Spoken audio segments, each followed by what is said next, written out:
The South African President Cyril Ramaphosa is delivering the State of Nation address this evening. This address takes place before a joint sitting of the two houses of Parliament. It is significant to South Africans as it highlights the political, social and economic landscape of the country. With a lot of controversy around the current president's tenure, he will be also taking the nation through the government's shortcomings. They must expect the president addressing the nation about the history of what happened during the 30 years since ANC has been in charge. President will easily share both the successes and challenges. We are committed to ensuring that young people should actually have access to economy, although this is a big challenge, but a lot of interventions are taking place. So I'm saying in that 30 years, no poor kids have got no access to what to call to school. All children after matric, those who qualify, go to university. Their socio-economic background is no longer a determination. This happens ahead of the 2024 South African national elections, a year which also marks 30 years of South Africa's democracy. President Cyril Ramaphosa will be outlining the government's key objectives for the following year.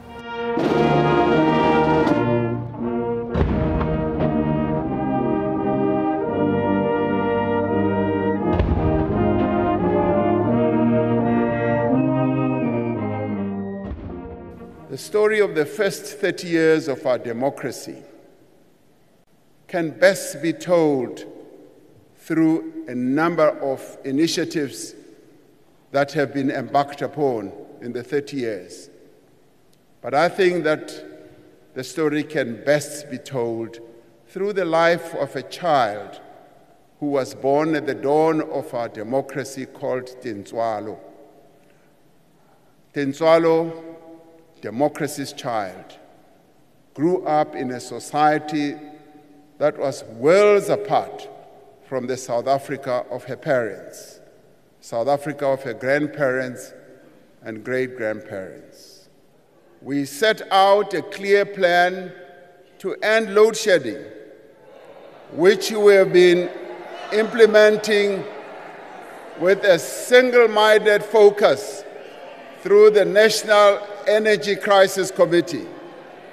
We have delivered on our commitments to bring substantial new power through private investment on the grid, which is already helping to reduce load shedding. We will use our foreign policy to pursue our development goals. During our leadership of BRICS last year, we witnessed a new chapter for BRICS, the BRICS family of countries. The expansion of the group from 5 to 10 countries presents opportunities for trade and a strengthening of political and diplomatic ties between countries in the global south. The South African President Cyril Ramaphosa addressed the nation at the South African Parliament in Cape Town. There is a mixed bag of feelings around his address. Oppositions came out gun blazing, stating that his speech was a repetition of his 2018 speech. They were disputing, stating that it was full of empty promises.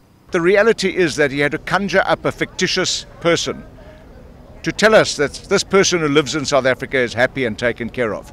Tintswalo that I know doesn't live in the Eastern Cape.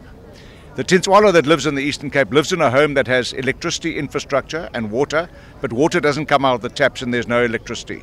Tintswalo that I know and her peers, 49% of them are unemployed in the Eastern Cape. Her young siblings do not get ECD support. When they arrive at school, they're already behind and they get lost, they drop out and they become part of a cohort that is not counted when they factor in the real matric pass rate. President does make an honest admission that whilst we have made this significant stride, provision of basic services, universal access, free higher education, the nutritional meals that we are giving twice a day to poor kids, the kind of progress that we have delivered on universal healthcare. We still have significant challenges. Load shedding is one of those. Although you have achieved a significant amount of penetration, we are nearing universal access, but we still don't have reliable quality supply of electricity. But we do accept those challenges are there, and we are doing everything to resolve the challenges. With this being said, there were still positives that one can write home about and can instill hope to South Africans. For more on this, follow us on BGTN, Kak Angofe, BGTN, Cape Town, South Africa.